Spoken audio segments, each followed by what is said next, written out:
welcome you again in our webinar about Apigee, Google Cloud Native API Management Solution powered by AI. And today we have an amazing lineup of speakers, of experts. So first up, we have Matthew Feigal, true expert in Google Cloud Solutions and API management. Matt helps businesses unlock the full potential of Apigee, of Google Cloud Solutions, and he's all about delivering that Google magic to partners and customers all over the world, all over EMEA and globally. Matthew, thank you. Thank you for joining us. Hi. Also, today we have an Alex Kurechkin. Alex is a Google Cloud customer engineer, works closely with IT teams, optimize API workflows, enhance security, drive automation with Apigee and Google Cloud Solutions. He's here to show you exactly how Apigee can transform your API strategy. Welcome, Alex. And from Cloudfresh side, we have Dania. Dania leads our tech team, making sure businesses get the most of Google Cloud. He collaborates with Google Cloud engineers and customers and ensure that everything runs smoothly and you have a successful journey when implementing GCP solutions. So Dania, happy to have you here. And we're in for a great session. Let's dive in. So we'll have welcome and introduction, which is happening right now. Then we'll have a session from Matt, where he will dive deeply into what's API, how APIs are transforming into infrastructure today and present Apigee itself. Then we'll have a demo, and we'll see Apigee in action with Alex and with Dania, including API specifications, proxies, and implementation of quotas and rate limiting. And then we'll have some session about Cloudfresh as your trusted Google Cloud partner. And finally, we'll open the door to the Q&A session where you can get answers to all of your questions and also learn more about Apigee. Few words about Cloudfresh before we jump into today's content. I'd like to share just that we are Google Cloud Premier Partner, specializing in full spectrum of services, migration, implementation, support for various Google Cloud solutions. Apart from Google Cloud, we're partnering with other leading cloud technologies, including HubSpot, Asana, Zendesk, GitLab, Microsoft, Miro, and Okta. And we have a presence in over 70 countries and trust of more than 1,400 customers.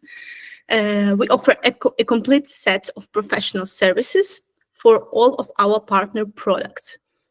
And you can see here some of our customers who work with us to transform their cloud operations with success.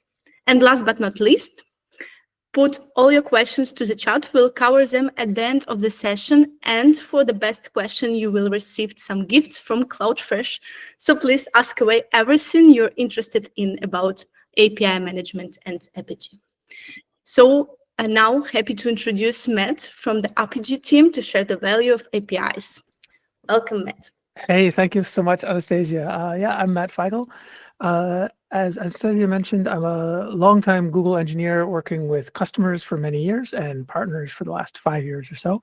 So my job is to support partners in supporting you as customers do better things with Apigee and helping you and them grow together. And so I'm very excited to be here talking to you folks. Also, usually I work with partners.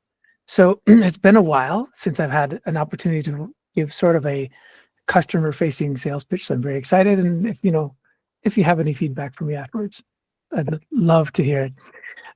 Hopefully, now I know that the audience here today, as far as I know, is fairly technical, right? Because Cloudfresh tends to work with very technical audiences. I have tuned my section of this a little bit of a balance between the IT side of life, technical developer side of life, and what your businesses need to do. And of course, Daniel and Alex will go deeper into technical stuff to satisfy your technical itch by the end.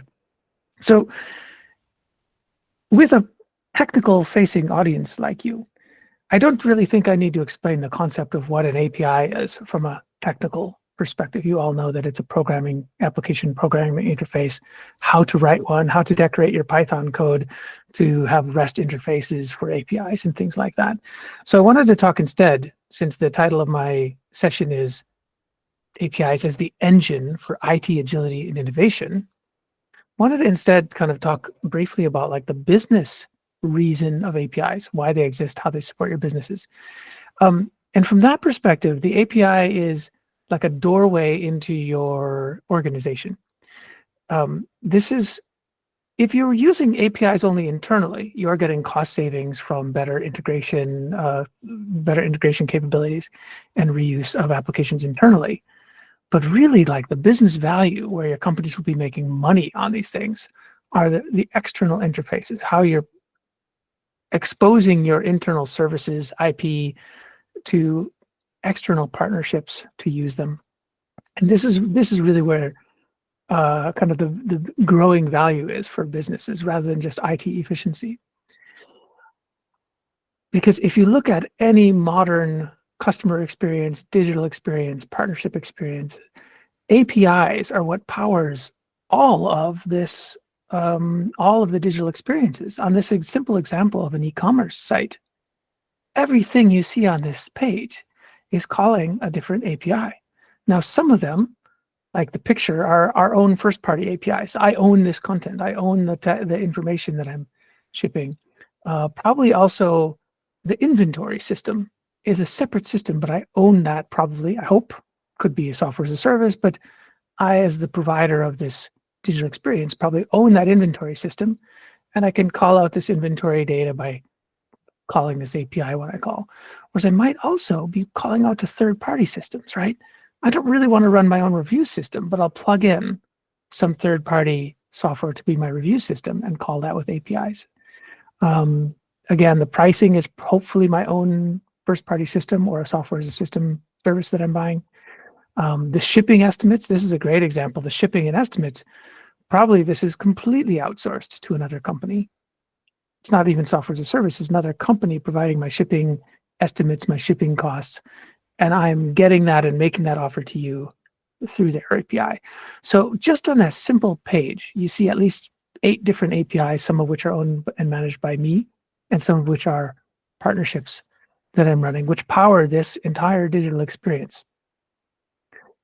And I think you see the same thing when you look at companies' developer portals. More and more companies that are having sort of external partnership strategies where they're providing services to their companies. If I go look at their developer portals, which is where they go to, what they use to build their developer ecosystem, onboard developers, onboard new partnerships, there's nothing on any of these front 3 pages about APIs and technical details. Of course, if I dive deeper, if I go poke into this, I will find the documentation on how to call the API, getting started materials, onboarding materials, things like that. But all of this surface material is intended for the external user, the external sort of partnership user, a developer coming in saying, what do I want to do here? Oh, I want to call the loan service. I want to manage a bicycle loan service, things like that. So I think that also shows that it kind of highlights the importance of your API programs for actual business goals. And anywhere you look over the last 10 years, you see stories of these APIs powering actual innovation, right? Creating the innovation of, I think if you look at Booking.com's connected trip, if you book a trip, they're also calling out to car rental agencies that they have partnerships with, airline agencies, a whole bunch, restaurant bookings. They're trying to kind of build that whole experience where they, through your Booking.com relationship, they're trying to help coordinate many different things for you. And there's a whole bunch of other innovation stories that we could bring. Now, I hope that you believe that, right? I don't have it didn't bring 100 different references of innovations because I think this is a pretty clear story. If not, let's take it in the Q&A. We can go into some more examples. Now, if I think back to bring it back to you folks who, as I understand it, are, technical leads, DevOps engineers, some CTOs and IT managers, development team managers on the call. Like, this is all very important, but you are all the IT people that are responsible to keep these business programs healthy and successful. And why is that a challenge? Well, because more and more you're seeing the demand to expose and run API programs, your life starts to get a little difficult here. You see a lot of cases where there are unmanaged APIs, especially if you're facing internal IT operations. You're gonna have a ton of unmanaged APIs that aren't collected in a catalog, but also as different business units start being able to publish things externally, because hey, they're going to the cloud, they've spun up Kubernetes somewhere, and somebody has published an API. You have a lot of sort of shadow APIs which aren't really managed centrally, which is okay maybe, but then you don't have measurement and understanding of your whole API program. You don't have consistency of security rules and other important things like regulatory details. Also, every API that they launch, whether it's managed or unmanaged by your team, is a new attack vector. I think most IT attacks, most sort of hacking attacks that we're seeing recently start to come towards the API surface, which is, as we mentioned, a doorway to your organization. So people go find that doorway and see how they can abuse it. Also, since they're related to business programs, these API transactions are critical, right? If this APIs go down, your external partners can't do business with you, or it's blocking your customer behavior or shopping or things like that, as well as the fact that there's a huge amount of sprawl. I mean, this is not necessarily negative, but every API is run by different developer teams, and they're probably working completely differently because they have different backgrounds, they have different context and legacy situations. They might have completely different use cases. One's doing streaming, one's doing e-commerce, but this creates another layer of complexity where it's hard to kind of have a clean surface to manage. And this is what I call the API wheel of life. Like, all of the things that you have to deal with if you are managing a single API as a team, or a collection of APIs for your product, or an API program across an enterprise. And the reality is, each of these things have to happen for every API. And either you staff them, you have someone who's responsible, hopefully for the development. Let me see if I can get the highlighter here. I can't quite get the highlighter. Well, either you staff them, like the developing, designing, testing process is an example, like how you build them. Almost certainly you staff that, right? You found people who are doing that work. Those are your development teams. But also you operate them. And that's not just your ops team, but that's also things like deployment, making sure that they scale and are healthy, but also logistics, monitoring, alerting, SLO if you've got an SRE team, monitoring things like that. And also for the business success. And finally, the governing, right, which is things like security, but also regulatory compliance. Now, if you don't have, for example, someone on your team specifically looking at regulatory compliance, you're just sort of accepting the risk that, okay, maybe we get in trouble someday. That's okay. So you're either staffing each of these roles, you've got tooling that supports each of these roles. Often tooling is in the publishing and the design, but also in the security space. Or you're just accepting the risk that you have not staffed it and might get in trouble, right?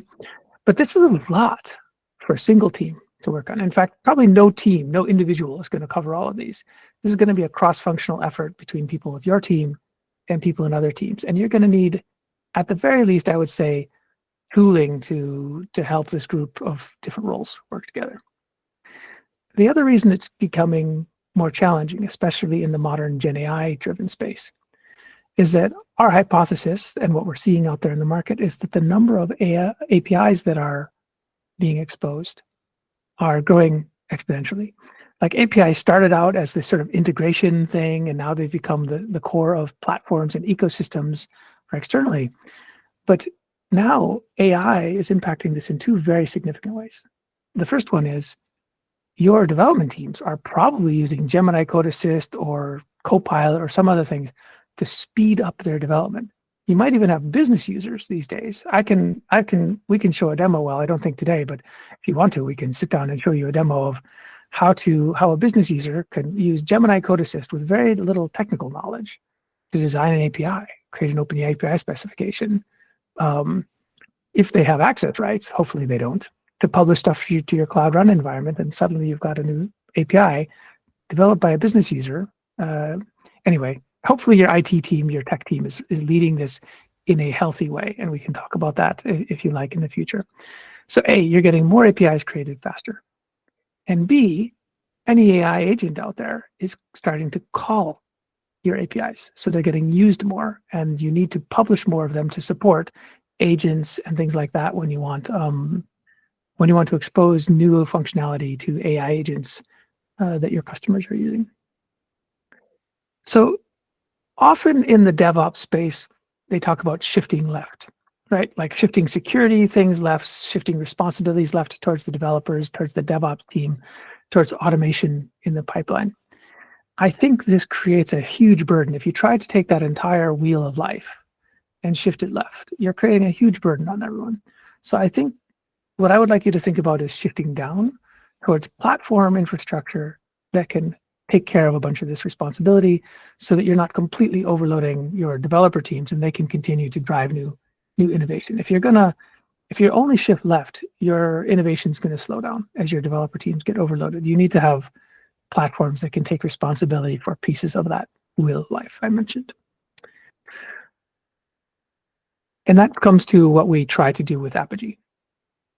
We try to make the API management in your organization sort of ubiquitous, by which we mean easy to apply to all of the APIs in your organization, no matter where they are, no matter which teams are running them, giving you a surface to design and manage those APIs in a consistent way, even when you have multiple teams with different backgrounds and different methods and different technology building the backends. You want to have a ubiquitous across all of these APIs that you manage way of building, designing, and managing, and also maximizing the security and the value you get out of it. Which brings us to our Apigee product. We see this as one platform that you can use across the entire life cycle of designing, developing, building, deploying, monitoring, securing, monetizing, improving. It's a whole life cycle per API, and you want to be able to use it across all your APIs. And it's very flexible. I think the thing is it's very flexible for the different use cases you have. It's resilient because it's running on Google Cloud. By the way, I don't know if Alex or Danilo will mention this, but it's also flexible in deployment. If you aren't running on Google Cloud today, no problem. We also have hybrid options that will deploy runtimes close to your environments on-premise, close to your environments on other clouds. We have plenty of Apigee customers who, except for Apigee, are entirely on other clouds, but they're using this because we can deploy the runtime proxies close to their backends on other clouds, and they're very happy with it. Great protection, flexible for you to tune it, plus also some built-in tools that you can use, and very much focused on like the developer experience for these tools. So I've picked out, I think to come to the last sort of 5 minutes of my section, I've picked out a few topics that are around that API lifecycle, that wheel of life that I talked about. And I'm just going to give you a quick orientation on, say, 6 of those topics. And then Daniel and Alex will go into more detail with their demos, which bring it to life in reality for you. I think one big highlight is simply the design and development experience. We do have a web user interface that you can use, or you can, of course, do this in Visual Studio Code if you prefer.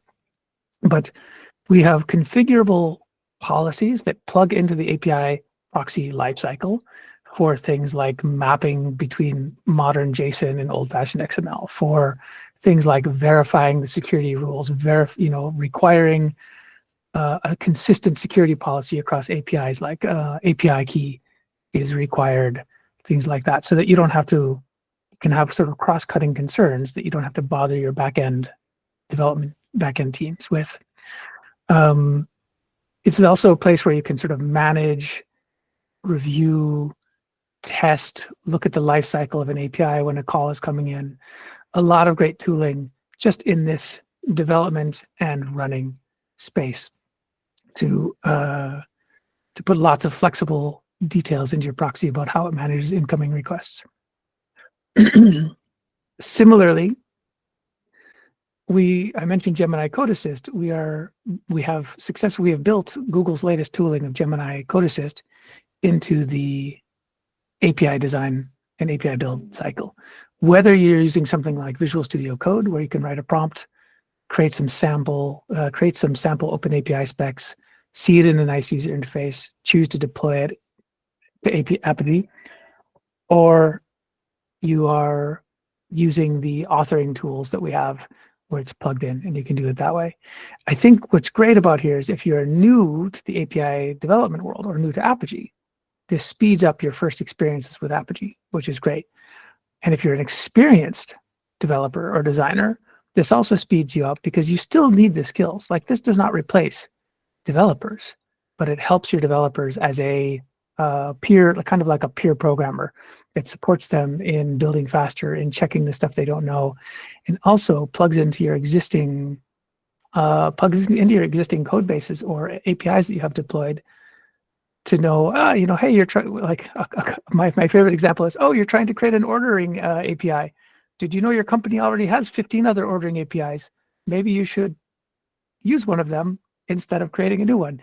And it kind of helps you explore them before you create ordering API number 16 or address API lookup number 35 inside your company.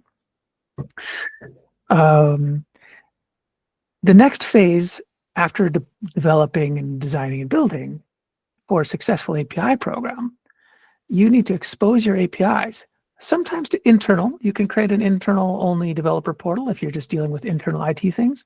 But much more exciting, I think, is the external API portals. So we've given some examples here of the different phases of developer portals you can use. The idea here is to find and attract external developers and onboard them to use your APIs so that your API program is actually successful and meets your business goals. So we have an integrated portal built into the tool that you just plug in, you turn it on, and you're using it, and you can expose your APIs. It's pretty good. Like, companies like New York Times do this. We have a Drupal portal where you have a content management system for much more flexibility, especially if you want to get into special design, special use cases, special content authoring for your audiences. L'Oreal uses that. And then also, because of course everything is API based, you can also create sort of do-it-yourself third-party developer portals. And we have an example of a financial services company, an insurance group in Austria, that does that, for example. I think Daniel will actually cover monetization in his demo, but like, once you have your developer portal, you have multiple different sort of products, ways that you can package your APIs into different products and set monetization for them. Now, some companies don't monetize at all. If we take Philips Hue as an example, they have a developer portal running on Apigee, and their APIs are free because they don't want to charge for the API. Like, their business model, the way they monetize, is making these light bulbs so useful, letting other applications build and use these applications, that you are going to buy more light bulbs. That's their monetization model. Other examples might be where a bank has some special account lookup or some special features that they can use. They might charge for that based on, they might have based on a partnership program, based on self-service. Telcos do a lot of this. Telcos publish a lot of stuff where there's sort of a self-service model for small businesses to start up and start selling their SIM cards or other actions that they could take in telco space. Again, day two operations, like running the APIs, understanding the health of the APIs. If you have an SRE program or an operations program, this is very important. And we hook very well into all of the Google Cloud monitoring tools, into the alerting, things like that, which not only help you measure the technical health of your APIs, but also the business analytics and success of your program, so you can show your business users the information they need about the success of the program. And finally, we have a lot of built-in security tools, right? Because I think there's multiple layers of that. I'll talk about two of them. within the scope of a single API proxy that you've created, you can set policies to do things like quota and spike arrest that Daniel will show you, do cleansing of, preventing of the OWASP top 10 attacks like JSON bomb, SQL threats, requiring API keys or OAuth, things like that. That's all stuff that you can create as a consistent layer across all your APIs, so you don't have to bother the developer teams, the backend developer teams, to implement them. And then you've got control over that and consistency across your entire organization.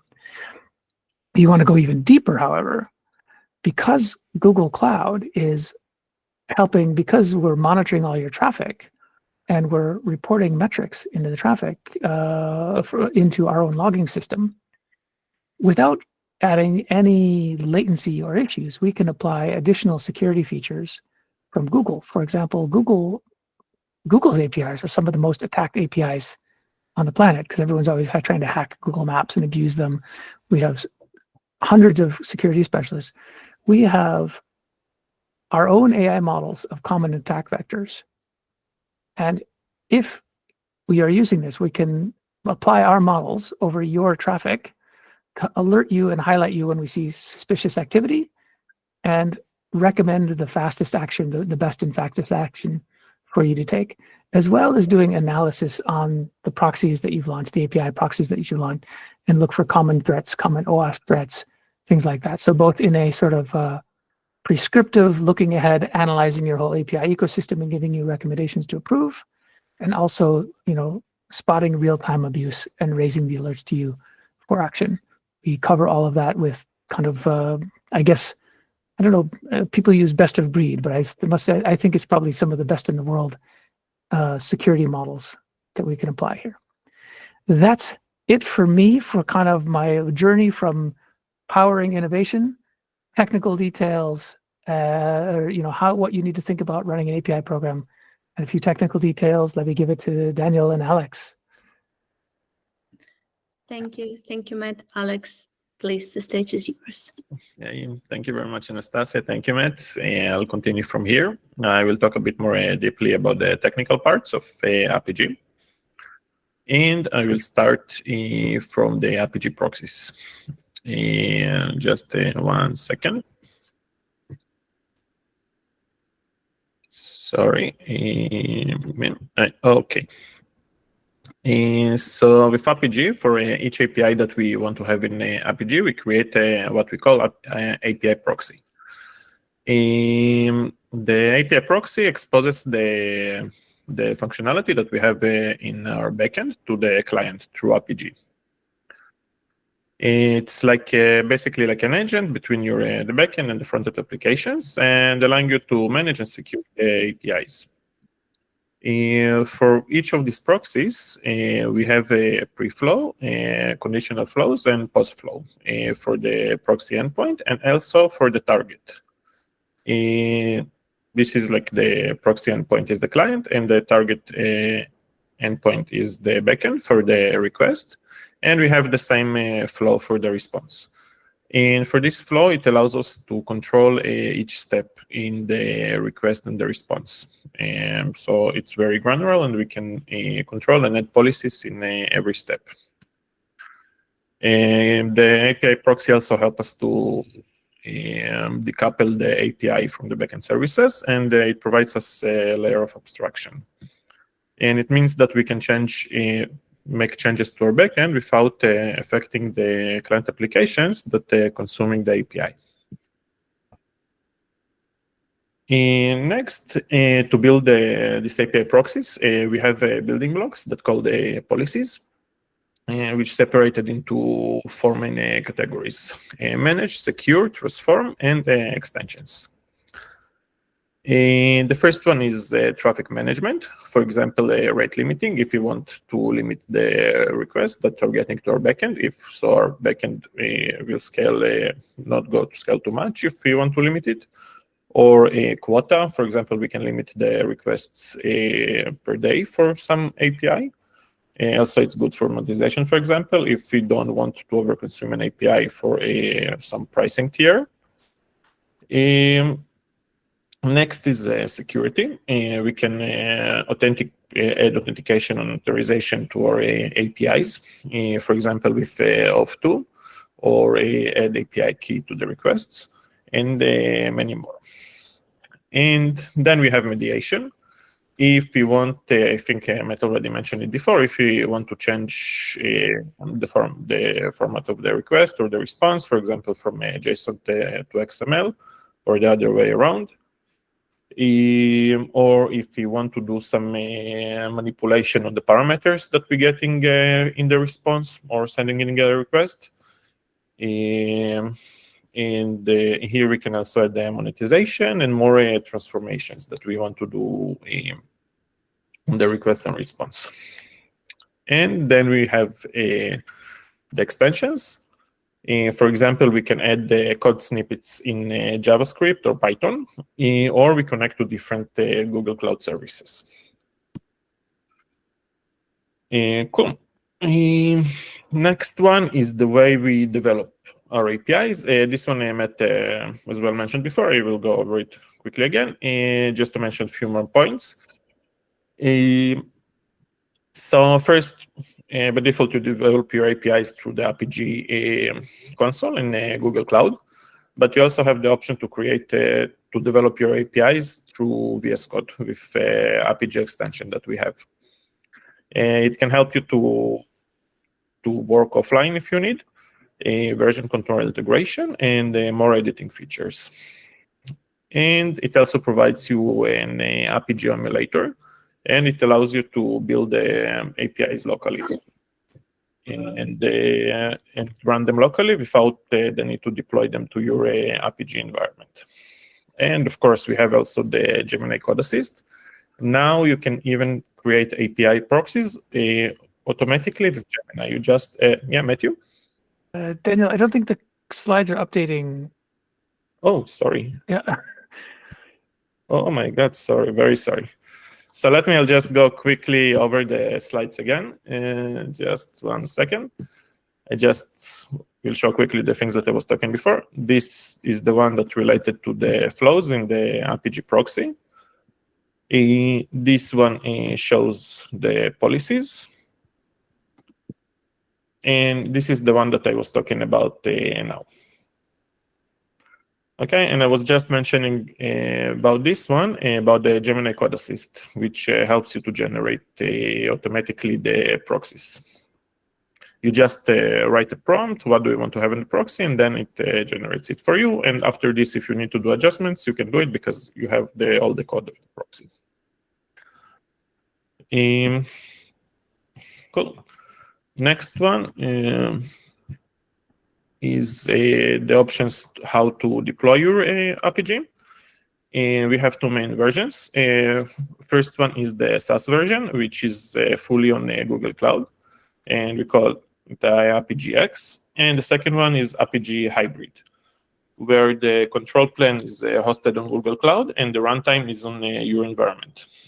And if you need, if you're on Google Cloud and you want minimal operational overhead, you can choose Apigee X. And you'll have the option of hybrid if you have some specific requirements of data residency, compliance, low latency. You're not on Google Cloud, you're another provider. You can choose this option.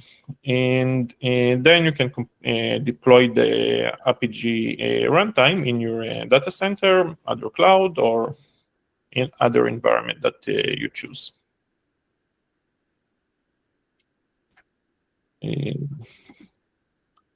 Okay, now I'll pass to Danilo, which will show you some demos. And after this, we will get back a bit to talk more about the capabilities of Apigee in the generative AI world.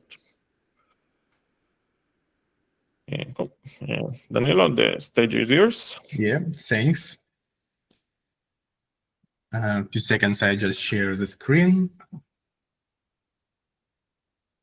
Yeah, so hi everyone again. As Matthew and Alex attention, we can go through the steps of API lifecycle and starting from the design, which we can use Gemini AI code where we can to describe our API methods, for example, with some basic describing, but also we can use it like just API to manage users and events.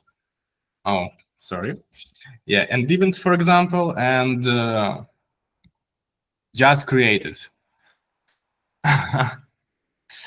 Okay, so here we create this example.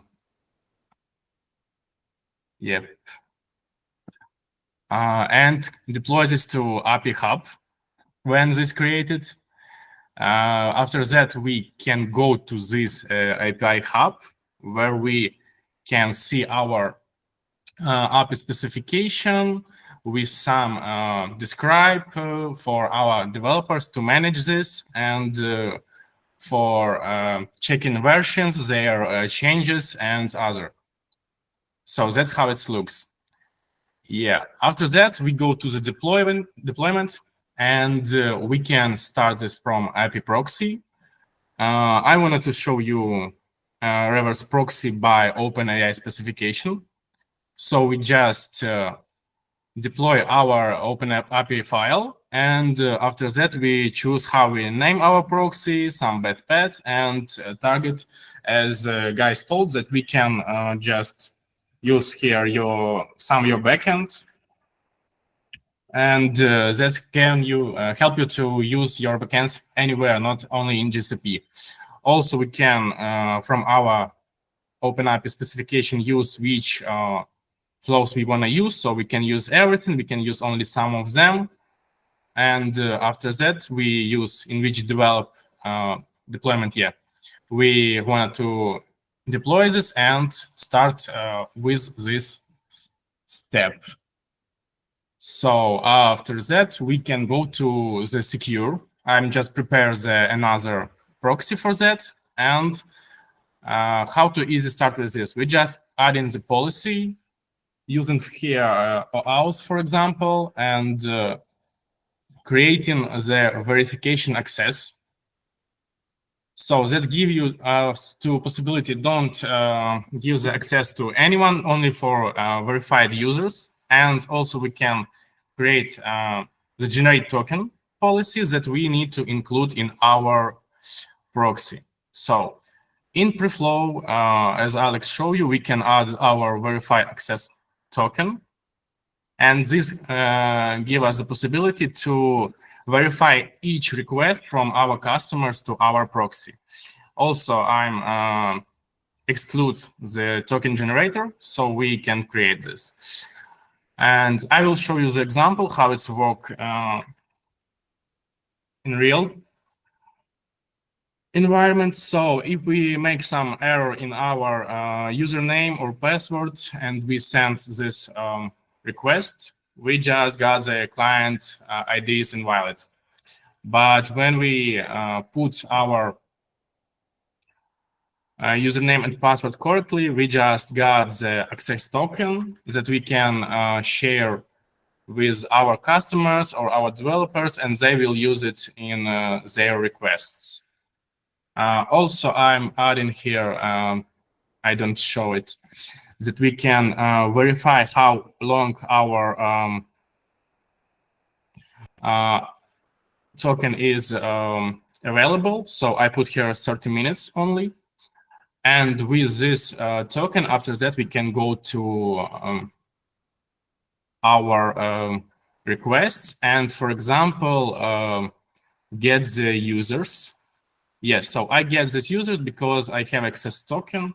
But if we put here something else, we just get the invalid access token. So in a few minutes, we just create the policies and secure our APIs. Also, we can put here quota policy that can restrict the access to our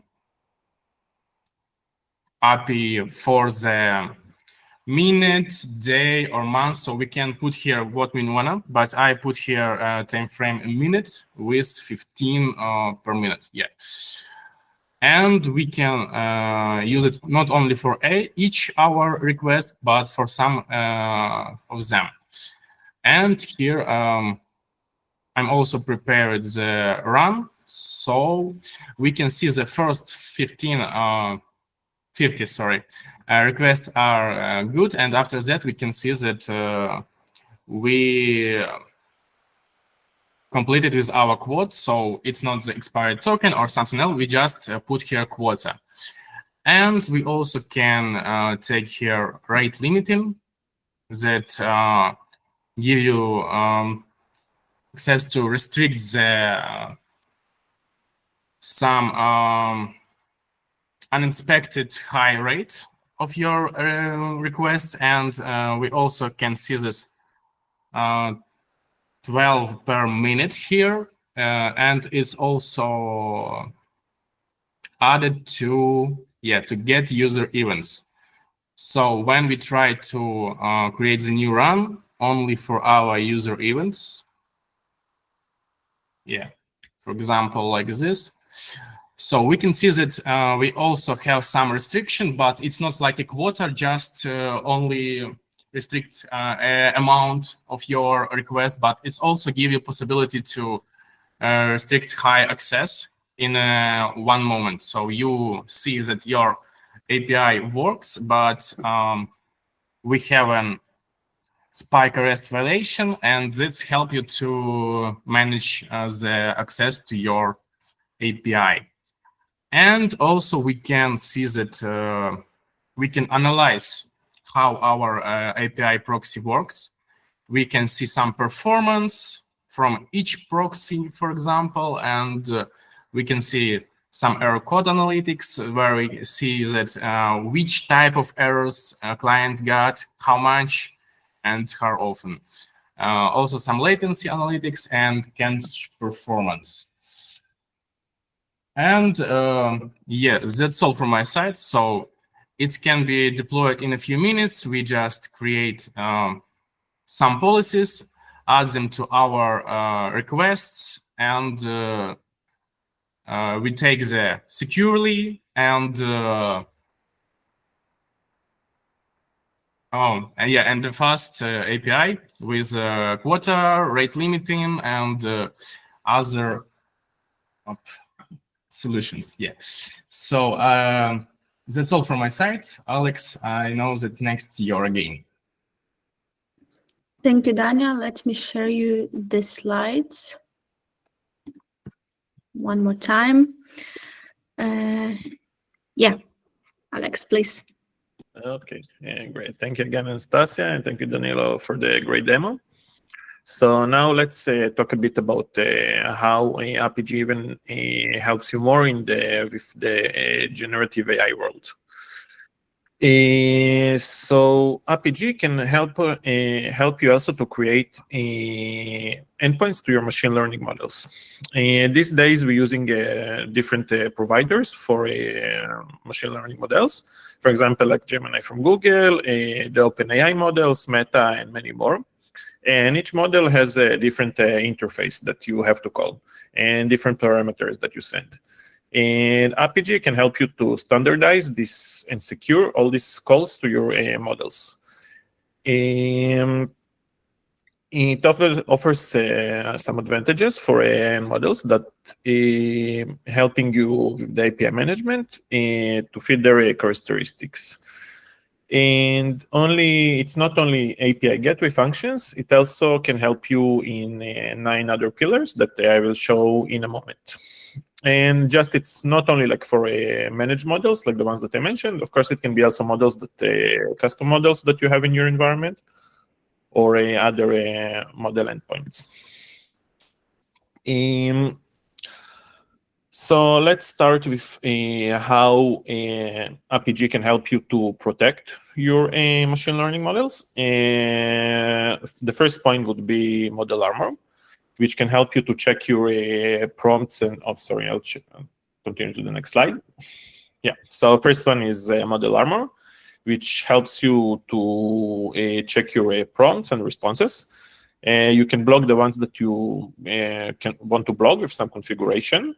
It's reducing risks like sensitive data leakage, prompt injections, and just offensive content that you want to block.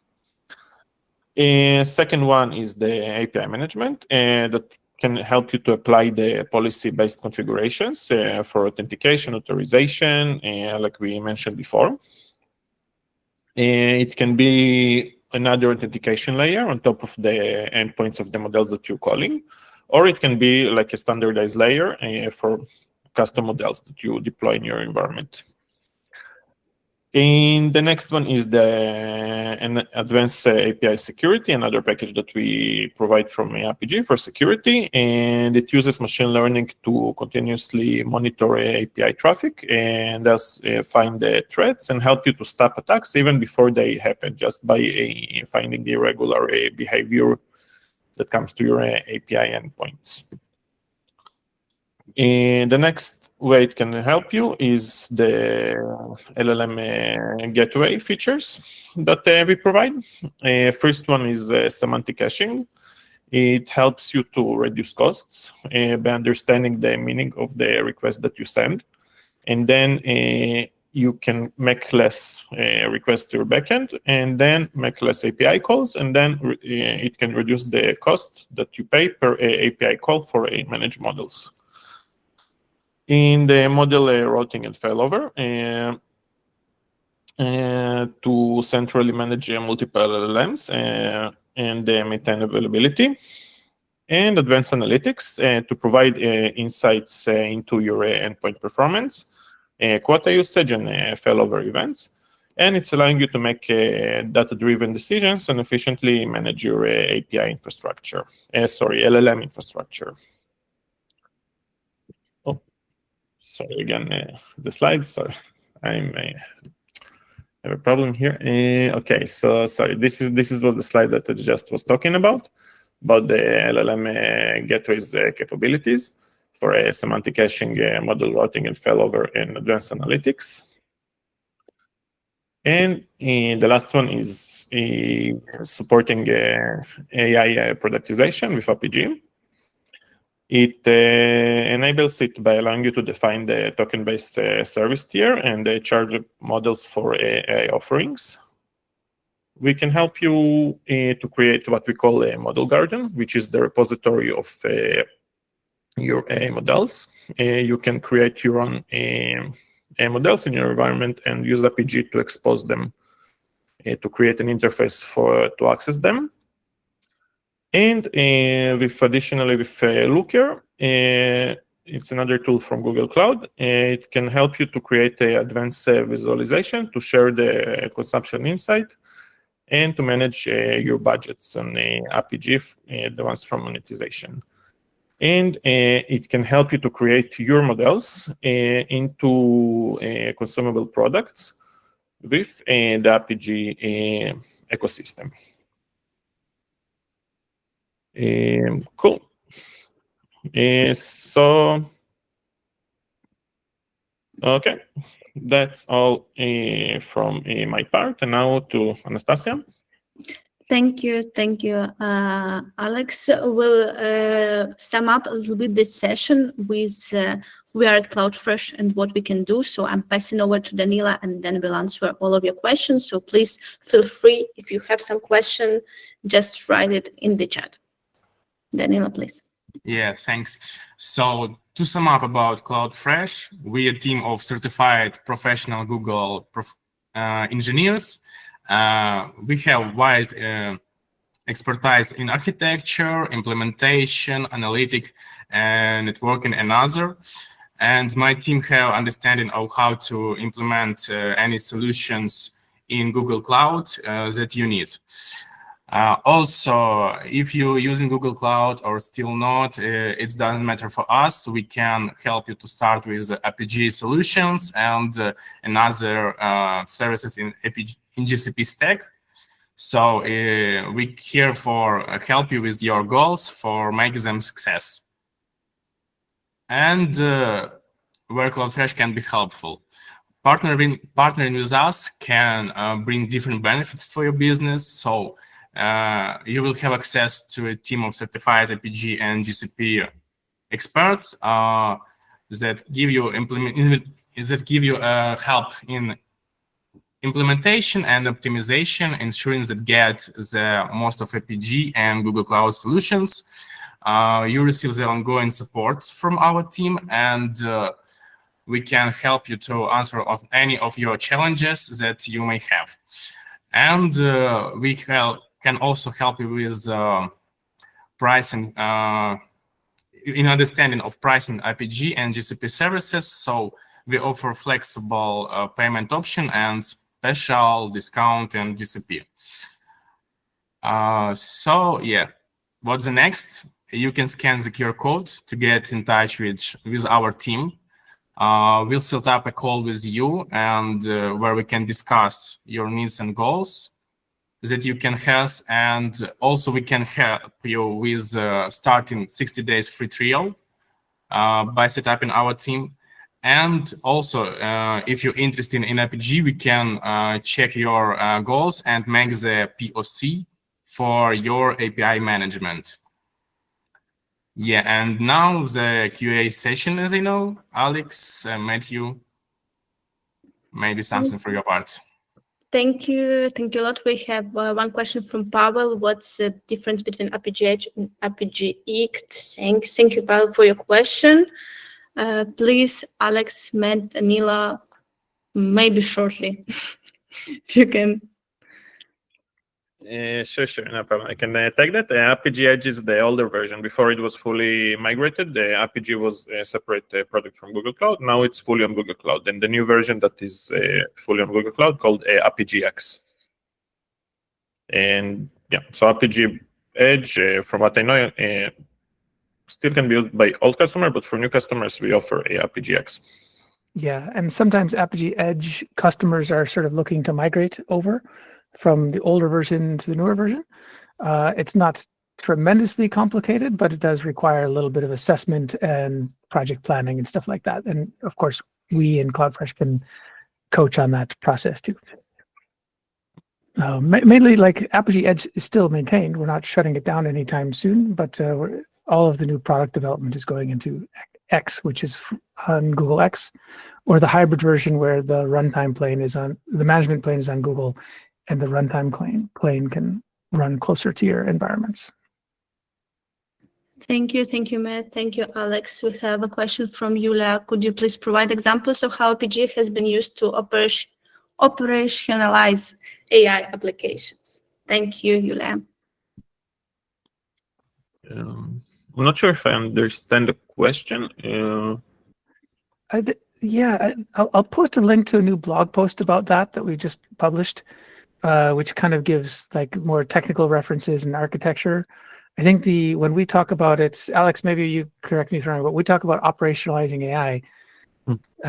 One of the key things is if you're running an LLM, whether you're buying it or training your own, you don't want other applications to access it directly. Either if you're sharing it for internal business use cases with other business units, for example, then you probably have some very specific approved things, right? Like this is a know your customer or a financial modeling AI, a chatbot of some sort that has a specific function. You don't want someone else, a different business unit, discovering it and going, oh, hey, I can ask that questions and it gives me pretty good answers on, I don't know, medical topics or something completely off label. And you need to sort of control access, and then Apigee Gateway as a great place to kind of do that. Same thing, even more if you're exposing externally. And that's where Alex talked about model armor, which is how you sort of enforce that someone's using it correctly, not doing prompt injection. And Apigee is sort of the interfacing layer, the control to make sure that it's not being abused and things like that. Now, what Alex mentioned also, he talked about semantic caching and other things. There starts to be very LLM-specific topics that you need to manage in your API proxy layer. Like semantic caching is an example. As someone might ask the question, where's the nearest McDonald's? Where's the nearest Kentucky Fried Chicken? How do I get to McDonald's? These are all similar questions, but in the old sort of text-based caching models of APIs, you can't cache them as text. So then in that case, we are caching the vector of the question and the answers, which helps reduce the amount of energy that the LLM spends giving an answer, which saves money. Alex, did I miss anything? I'll post a link to the log in there. Cool. Yeah, I'll just mention a couple of things. So I just want to separate mainly for two things that we can do with LLM models. First is like for managed LLMs, like Gemini, ChatGPT, and others. So you can create. They all have their own APIs, and you want to access them in the standardized way. You want to use them in the same way for your organization. Then you can create another layer. You can also protect your prompts that you're sending there. Another one is for the LLMs that you create and deploy in your environment. You want to expose in some way to your customers. And then you can use Apigee for that. You can separate them to products, monetize them, and expose them to your customers. Yeah, I found the blog post. I'll put that in the chat Cool. for everyone as well. So I think this is a blog post that gets into a lot more detail, so you don't have to just listen to us. Yeah. Anastasia, what's our next question? Thank you. Do you hear me well? Mm-hmm. Yeah. Have something freezing here. The next question would be from Dmitro. Is Apigee the replacement of the Cloud Armor, or are they supposed to work together? If both are in use, where is better to use rate limiting on Apigee or leave it on Cloud Armor, if it's already there? Cloud Armor is a different service of Google Cloud. It's a service basically like a firewall that protects the network in your environment. And Apigee is a bit different. It's like an API management tool. It provides you, while Cloud Armor, for example, provides you functions like if you want to block or open a port, Apigee works with security a bit differently. It's API security, authentication, authorization. If I'll try to explain it on the spot, so it works in these three ways. First, authorization for users. Second, authentication to see that the user is really the one who's supposed to have access to the API, and a smart security API, which can detect abnormal behavior. Yeah. It's a bit tricky, right? Because they have slightly different. They work well together. They have slightly different functions, right? Like Cloud Armor is more protecting on like IP address based controls, DDoS attack. It's kind of I see Cloud Armor kind of handles the brute force DDoS attack, right? Something's coming in, and it needs to be some sort of detection and blocking of geo based or IP address based at a very large sort of DDoS type scale. And I see Apigee is more responsible for more like the other OWASP top 10 threats of like Alex was mentioning, like token checks, token things like that. I'll look for a blog post about it. It's commonly we see them working together in an architecture, although very commonly Apigee customers are just using Apigee. And it's specific use cases where they're expecting certain types of DDoS attacks or large-scale media companies that need to add Cloud Armor to the mix. So I hope that helps. So it's a tricky one, especially since probably neither Alex or I are Cloud Armor experts. Thank you, Matt, for the answer. Dmitro, you can write in the chat if we covered it fully, or maybe you will have some additional questions, please. We are running out of time. We have 2 questions left, so let's cover the Ralph Peter question. What are the unseen or unobvious technical potential risk or challenges those API growth in general? Does Apigee anticipates contingency plan and action with regards to the above?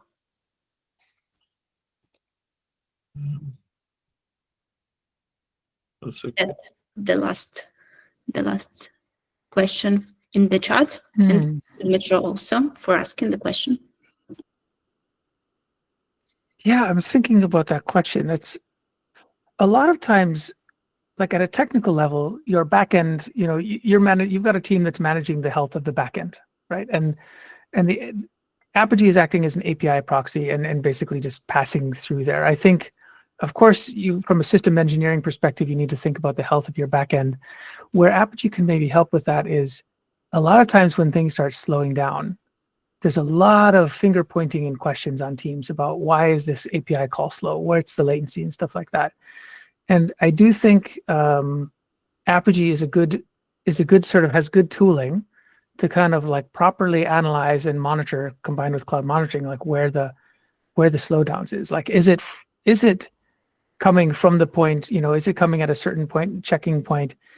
Is it from waiting for a response in your backend? So it kind of helps you analyze that. That's one thing that it helps. But I think also the business growth, as I talked about that API sprawl. If your API program is successful and you're launching more and more APIs and different departments are launching APIs, it's more of like a not technical, but kind of a business management layer of like, how do you keep consistency of security across them all? How do you keep consistency of documentation, style, design, publishing? Apigee certainly helps with that consistency across the whole portfolio. Alex or Daniel, do you have other ideas? No, I don't have something to add. I just saw we missed one question about CI/CD. I wanted to share a slide on that quickly. If it's gone, yeah. Okay, then thank you, Matthew, for your response. And we'll cover the question from Adam about if Apigee can be integrated with CI/CD pipelines for automated deployment. Please, Alex.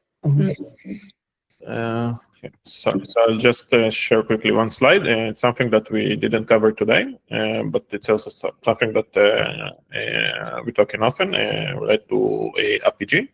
So yeah, definitely we do support CI/CD pipelines. We have integration with different tools, and everything that basically you can do with your code, you can do with your API proxies that you develop. You can integrate them into your CI/CD pipelines. Thank you. Thank you, Alex. It's already we are 3 minutes late, but it's good because we had some questions. We hope we answered everything. And if not, please scan the QR code, get a consultation, get an Apigee trial, test it yourself, and Danila and his tech team, also together with Alex, Matthew, will cover your question if you have some. And we need to choose the best question. We didn't have a lot, but we had quite good. So please, Matthew, Alex, what question did you like the most? Because we'll give some gifts to this person. That's a tough one. The most challenging for me was Ralph's, which is sort of a more theoretical question that we don't have an obvious answer for. But some of the questions were, let's see. I do like the one specifically about operationalizing AI applications. That means Julia was paying attention to Alex's session and wanted to know more. What do you all think? Well, let's say between these two. Should I flip a coin? Unless somebody want to vote. I think the AI. It's really it's Okay. also about something modern, new, something that we very focus and work a lot in Apigee now, and I think it's a great question. Okay, then Yulia will write to you. If not, please write to Hi Cloudfresh, but we for sure will write to you today. And congratulations, we'll deliver to you some cool gifts from Cloudfresh. Hope you're here with us because we're running a little bit late. And just like to thank you all for this webinar. Matthew, Alex, Dania, thank you. Thank you a lot for joining us, for sharing your insights. And yes, have a nice day, everyone. Nice week ahead, and enjoy the rest of the day. Thank you very much, everyone. Bye. Thanks a lot, everyone. Have a Thanks nice for the day. demo.